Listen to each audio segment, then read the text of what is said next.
Problem ಏನು ಹೇಳಿ, ಏನಾಗಿದೆ ಹೇಳಿ ಸರ್. ಲಕ್ಷ್ಮಮ್ಮ ಅಂತ ಇಲ್ಲಿ ಬೇಕಾದವರು ಆಸ್ತಿ ಅವರಿಗೆ 1970 ಅವ್ರಿಗೆ ಮಾರಾಟ ಮಾಡಿದ್ರು.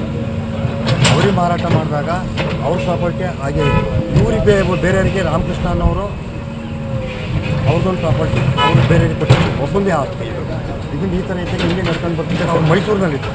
ಯಾರೋ ಲಕ್ಷ್ಮಣ್ಣವರು ಅವರು ಟೀಚರ್, ಅವರು ನಮ್ಮ ತಂದೆನೂ ಟೀಚರ್, ಅವರು ಸ್ನೇಹಿತರು. ಅವ್ರಿಗೆ ವಯಸ್ಸಾಗಿರೋದ್ರಿಂದ ಇದಕ್ಕೆ ಇದನ್ನು ನೋಡ್ಕೊಳ್ಳೋಕ್ಕೋಸ್ಕರ ನನ್ನನ್ನು DPO ಅವರು 2020ರಲ್ಲಿ ಫಸ್ಟ್ ಆಕ್ಟೋಬರ್ನಲ್ಲಿ ಮೈಸೂರು ಸಬ್ ರಿಜಿಸ್ಟ್ರ್ ಆಫೀಸ್ನಲ್ಲಿ ನನಗೆ DPO ಆರ್ಡ್ರ್ ಮಾಡಿದ್ದೆ. ನಾನು ಅಲ್ಲಿಂದ ಇದನ್ನು ಪ್ರಾಪರ್ಟಿಯನ್ನು ನೋಡ್ತಾ ಇದ್ದೆ. ನೋಡ್ತಿದ್ದಾಗ ಏನಾಯಿತು ಅಂತ ಅಂದರೆ ಇವರು ಏಕಾಏಕಿ ಯಶು ಅವ್ರ ತಾಯಿಯವರು ಇದನ್ನು ಕಾಂಪೌಂಡ್ ಮಾಡಲಿಕ್ಕೆ ಹೊರಟಾಗ ಕಾಂಪೌಂಡ್ ಹಾಕೋ ದಿವಸ ಬಂದು ನಾನು ತಡೆದೆ. ಅವ್ರ ತಂದೆ ಇದ್ದಾಗ ನಮ್ಮ ಪ್ರಾಪರ್ಟಿಗೆ ನೀವು ಯಾಕೆ ಆಗ್ತಾಯಿದ್ದೀರಿ ಅನ್ನೋದು ನಿಮ್ಮ ಹತ್ರ ಏನು ದಾಖಲಾತಿ ಕೊಡಿ ಅಂತ ನಾನು ಕೇಳಿದೆ. ಅವ್ರೇನು ಕೊಡಲಿಲ್ಲ. ಆಮೇಲೆ ನಾನು ಬರವಣ ಪೊಲೀಸ್ ಸ್ಟೇಷನ್ಗೆ ಹೋಗಿ ಕಂಪ್ಲೇಂಟ್ ಕೊಟ್ಟರು. ಆಗಲೂ ಏನು ಪ್ರಯೋಜನ ಆಗಲಿಲ್ಲ. ಸಬ್ ಇನ್ಸ್ಪೆಕ್ಟ್ರು ಆಯಿತು ಹೋಗೋಣ ಅಂತ ಅಂದು ಯಾರು ಕಾಂಪೌಂಡ್ ಮಾಡ್ತಾ ಇರೋರು ಅಂತ ಕೇಳಿದಾಗ ಇಂಥವ್ರು ಅಂತ ಹೇಳಿದಾಗ ಅವ್ರ ನಂಬರನ್ನು ಕೊಟ್ಟಾಗ ಅವ್ರೇನು ಮಾತಾಡಿದ್ರು, ಅವ್ರು ಸುಮ್ಮನಾದರು. ಅದಕ್ಕೆ ಅವ್ರೇನು ಮಾಡಿದ್ರು, ದೇವರಾಜ್ ಅವರೇ ನೀವು ಒಂದು ಕೆಲಸ ಮಾಡಿ ಕೋರ್ಟಿಗೆ ಹೋಗಿ ಕೋರ್ಟಿಂದ ಆದೇಶ ಮಾಡಿಸ್ಕೊ ಬನ್ನಿ ಅಂತ.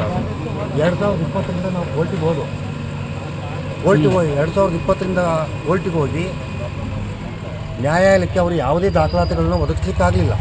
ನ್ಯಾಯಾಲಯದಲ್ಲಿ ನ್ಯಾಯಾಧೀಶರಿಗೆ ಏನೇನು ಕೇಳಿದ್ರು ಎಲ್ಲ ದಾಖಲಾತಿಗಳನ್ನು ನಾವು ಒದಗಿಸ್ತು. ಆ ಆಧಾರದ ಮೇಲೆ ಈಗ ನಮಗೆ ಪ್ರಾಪರ್ಟಿಯನ್ನು ನಮ್ಮ ಇದಕ್ಕೆ ಕೋರ್ಟ್ ಆದೇಶ ಆಗಿದೆ.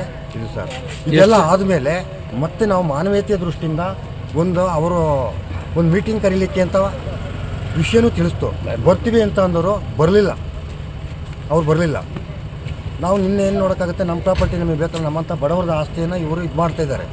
ಅದನ್ನು ಯಾರು ಕಾಂಪೌಂಡ್ ಕಟ್ಟಿದ್ದವರು ಯಶು ಅವ್ರ ತಾಯಿ. ಏನವ್ರ ಹೆಸರು? ಪುಷ್ಪ ಅಂತ. ಆಮೇಲೆ ಇದು ಪಕ್ಕದಲ್ಲಿ ಶೆಡ್ ಹಾಕಿದ್ದಾರಲ್ಲ, ಇವರು ನಟರಾಜು ಅಂತ. ಇವರು ಅವನು ಈಗ ನ್ಯಾಯಾಲಯದಲ್ಲಿ ಏನು ತೀರ್ಮಾನ ಆಗಿದೆ? ನ್ಯಾಯಾಲಯದಲ್ಲಿ ನಮ್ಮಂತೆ ಆಗಿದೆ. ಅವರು ಯಾವುದೇ ಒಂದು ಕೋರ್ಟಿಗೂ ಹಾಜರಾತಿ ಆಗಲಿಲ್ಲ ಮತ್ತು ಯಾವುದೇ ಒಂದು ದಾಖಲಾತಿಗಳನ್ನು ಕೊಡಲಿಲ್ಲ. ಅದರಿಂದ ಎಲ್ಲ ದಾಖಲಾತಿಗಳು ನಮ್ಮ ಪರವಾಗಿ ಇದ್ದಿದ್ದರಿಂದ ನಮ್ಮಂತೆ ಎಲ್ಲ ಒಂದು ನೋಟಿಸ್ ಕಳಿಸಿದ್ರೆ ನೀವು ಯಾರಿಗೆ ನೋಟಿಸ್ ಎಲ್ಲ ಹೋಗಿದೆ. ನೋಟಿಸ್ ನಾವು ಕಳಿಸಿದ್ದೀವಿ. ಗಂಡರ ಬಿಟ್ಟಿದ್ದಾರೆ, ಅದು ನನಗೆ ಗೊತ್ತಿಲ್ಲ. ಒಟ್ಟಾರೆ ಕೋರ್ಟಿಗೆ ನಾನು ಎಷ್ಟೋ ಸರಿ ನಾನು ಆರ್ಗ್ಯುಮೆಂಟಿಗೆ ಹೋಗಿದ್ದೀನಿ, ಹಿರಂಗಿಗೆ ಹೋಗಿದ್ದೀನಿ. ಅವ್ರು ಯಾವತ್ತೂ ಒಂದು ದಿವಸ ಬಂದಿಲ್ಲ ಅವ್ರು ಕೋರ್ಟಿಗೆ. ಬಾಗಿಲಿಗೆ ನೋಟಿಸ್ ಕಳಿಸಿದ್ದೆ ಅಂತ ಹೇಳಿ ಬಾಗಿಲಿಗೂ ಮತ್ತೆ ಅದಾದಮೇಲೆ ಕೋರ್ಟ್ ಆಗಿದೆ.